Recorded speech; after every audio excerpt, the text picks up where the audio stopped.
আগের ক্লাসে তোমাদের ক্লাস 10 এর ম্যাথের পেজ নাম্বার 4 এর 4 নম্বর পর্যন্ত আমরা সলভ করে দিয়েছিলাম। আজকে 5 থেকে করাচ্ছি। দেখো 5 এর আকারটা কি আছে। 5 এর আকারটা আছে 42 কে দুটি অংশে বিভক্ত করি, একটি অংশ অপর অংশের বর্গের সমান। তার মনে করি একটা অংশ x, তাহলে অপর অংশটা কত হবে?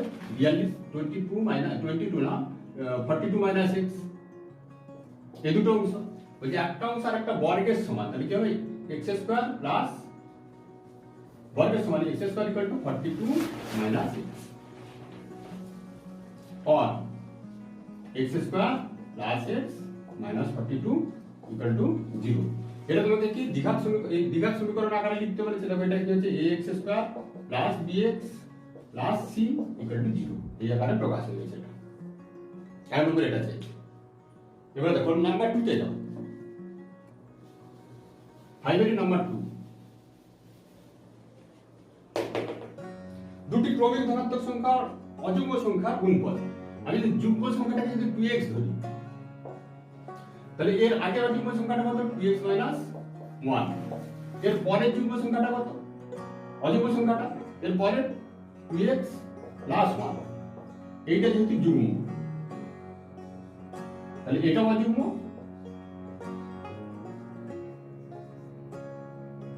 আর এটাও অযুগ্ম। এবার তোমাকে কি বলেছে যে দুটি ক্রমিক ধনাত্মক অযুগ্ম সংখ্যার গুণফল, তাহলে এই দুটোর গুণফল। তাহলে আমরা কি অ্যাকর্ডিং টু দ্য কোশ্চেন আমরা কি লিখতে পারি? 2x plus 1 into 2x minus 1, এদের কি আছে গুণফল কত না 143। এদের গুণফল 143 আছে। और একেবারে কোয়াড্রেটিক ইকুয়েশন করার চেষ্টা করতে কি plus B into minus B, তাহলে কি 4x square minus 1 equal to 143, और 4x square minus 144 equal to 0, और 4 कॉमन ले लिखते हैं x स्क्वायर माइनस এটা কি 36 इक्वल टू 0। এটা একটা কোয়াড্রেটিক ইকুয়েশনের সঙ্গে quadratic equation ax square plus bx plus c equal to 0। এখানে কি ax স্কয়ার পাওয়া গেছে, এটা কি c পাওয়া গেল, b এর ভ্যালু এখানে 0। যেটা কি আছে এটা কোয়াড্রেটিক ইকুয়েশন। এটা এই যে প্রবলেমটা কোয়াড্রেটিক কি হবে? x square minus 36 equal to 0। Number 3 তে যাও। 7, দুটি ক্রমিক সংখ্যা বর্গের সমষ্টি দেয়া আছে। তাহলে দুটি ক্রমিক সংখ্যা মনে করি একটা সংখ্যা x আর ক্রমিক সংখ্যা পরেরটা কত হবে? x প্লাস 1, এদের বর্গের সমষ্টি। তাহলে কি হবে? x square plus x plus 1, তাদের স্কয়ার ইকুয়াল টু কত দেয়া আছে? নাও 313। আমি কি করলাম প্রবলেম অনুসারে কি হলো? এটা কি হলো? এদের বর্গের সমষ্টি 313। এবার এগুলোকে ভাগ করে নাও, ইকুয়ালিটি ইকুয়েশন ফর্মে নিয়ে আসো। তাহলে হবে x square plus 2x plus 1 equal to 313, और 2x square plus 2x minus की होगा 312 इक्वल टू 0, और 2 का कॉमन ले लो। x square plus x minus 156 equal to 0। এটা একটা কোয়াড্রেটিক ইকুয়েশন হলো ax square plus bx plus c। Okay, পরের প্রবলেমে যাও। 6 এর মান একটা দেখো।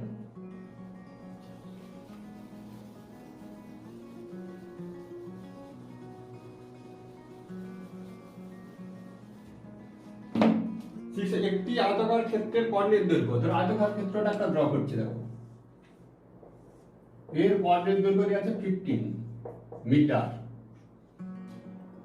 তার কর্ণের দৈর্ঘ্য 15 মিটার, দৈর্ঘ্য প্রস্থ অপেক্ষা 3 মিটার বেশি। তাহলে প্রস্থটাকে যদি আমরা x ধরি, তাহলে এটা কত? x plus 3 metre.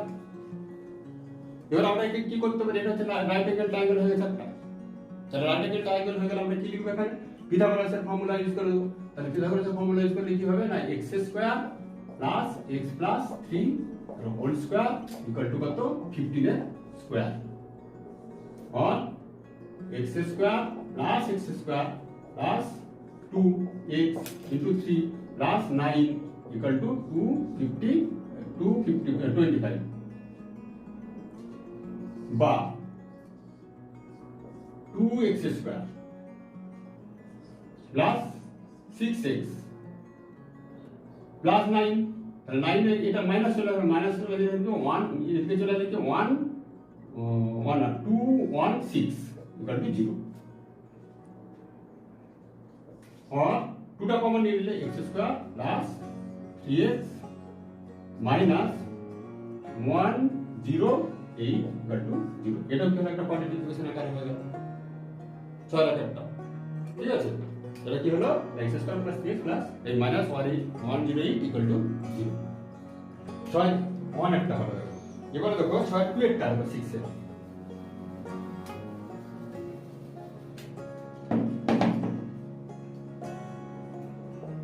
6 এর 2 ব্যক্তি 80 টাকা কি করলো, 80 টাকায় কয় কেজি চিনি ক্রয় করেছে, ওই চিনি তিনি যদি ওই টাকায় যদি আরো 4 কেজি চিনি বেশি পেতেন তাহলে কিন্তু প্রতি কেজি চিনির দাম 1 টাকা করে কমে যেত।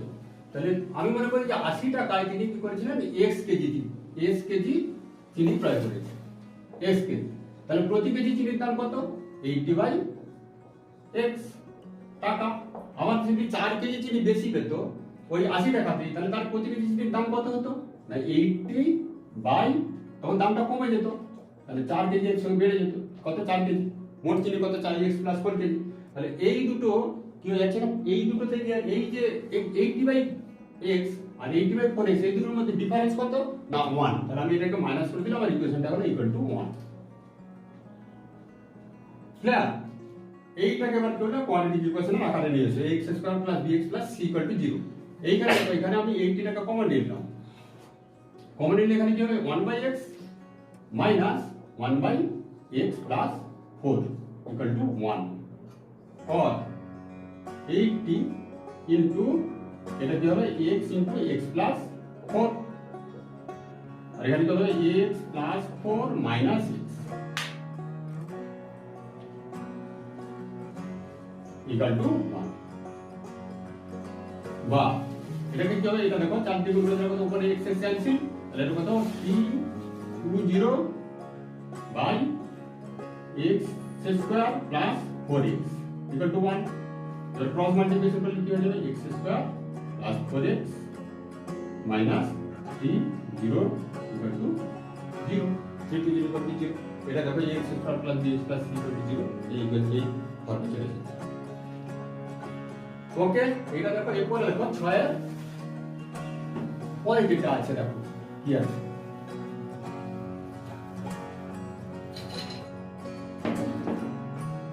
চলো বলছে দুটি স্টেশনের মধ্যে দূরত্ব, ধরে এই যে দুটো স্টেশনের মধ্যে দূরত্ব 300 কিমি, ধরো এ আর বি, এই স্টেশন দুটোর মধ্যে দূরত্ব 300 কিমি। একটি ট্রেন প্রথমে স্টেশন থেকে একটি ট্রেন প্রথম স্টেশন থেকে দ্বিতীয় স্টেশনে গেল এবং ট্রেনটি গতিবেগ ঘন্টায় 5 কিমি বেশি হলে ট্রেনটি দ্বিতীয় স্টেশনে যেতে 2 ঘন্টা সময় কম লাগবে। তো আমরা ধরলাম কি কারণ কি ঘন্টায় ট্রেনটির গতিবেগ s কিমি পার আওয়ার, তাহলে 300 কিমি যেতে তার কত সময় লাগতো না 300 বাই s কিমি এত ঘন্টা লাগতো। এবার যদি সে 5 কিমি তার গতিবেগ বেশি হতো অর্থাৎ x প্লাস 5 হয়ে যেত, তাহলে কিমি পার আওয়ার হতো, তাহলে তার সময় কত লাগতো সেই একই দূরত্বে যেত, ভাই সময় বাই এখানে কি হচ্ছে না দূরত্ব বাই সময় গতিবেগ, তাহলে x প্লাস 5। এবারে বলছে এই যে টাইমটা পেলাম এখানে আওয়ার, এই দুটো আর এর মধ্যে ডিফারেন্স কত হচ্ছে বলছে 5 দ্বিতীয় স্টেজে যেতে 2 ঘন্টা সময় কম লাগতো, তাহলে এই দুটো ডিফারেন্স ইকুয়াল টু কত, এই দ্বিতীয়খানে গতিবেগ যেহেতু বেড়েছে কম সময় লেগেছে, এই দুটো ডিফারেন্স মাইনাস ইকুয়াল টু কত 2 বা 2। এবার এটাকে আমরা সলভ করছি, ইকুয়েশনে নিয়ে আসছি, 300 টা কমন নিলাম, তাহলে এখানে কত হবে 1/x minus 1/x plus 5 equal to 2 और 300 into x plus 5, তাহলে এখানে কত হবে x, তাহলে x plus 5 minus x equal to 2। দেখো আর এখানে x x ক্যান্সেল হয়ে গেল, তাহলে 5 দিয়ে মাল্টিপ্লিকেশন করো, এটা 1500, তাহলে 1500 by x square plus 5x equal to 2, और এবার কি করলাম দেখো, এবারে 2 into x square plus 5x equal to 1500, और 2টাকে রাইট সাইডে নিয়ে চলে গেলাম, তাহলে কি x square plus 5x equal to কত, 0 0 3 0। ওকে, এবারে সেই ফর্মে নিয়ে আসছে দেখো, বা লিখতে পারি কি x square plus 5x minus 3 triple 0 equal to 0। এটা হচ্ছে এই দ্বিঘাত সমীকরণ আকারে চলে আসবে, ax square plus bx plus c এই দ্বিঘাত সমীকরণ আকারে এটা চলে আসবে।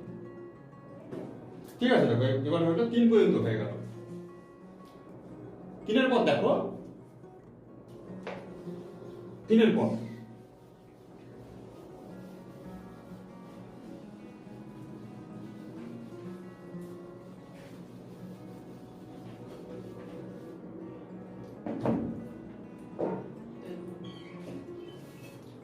আজকে তাহলে এখানে পর্যন্তই থাক।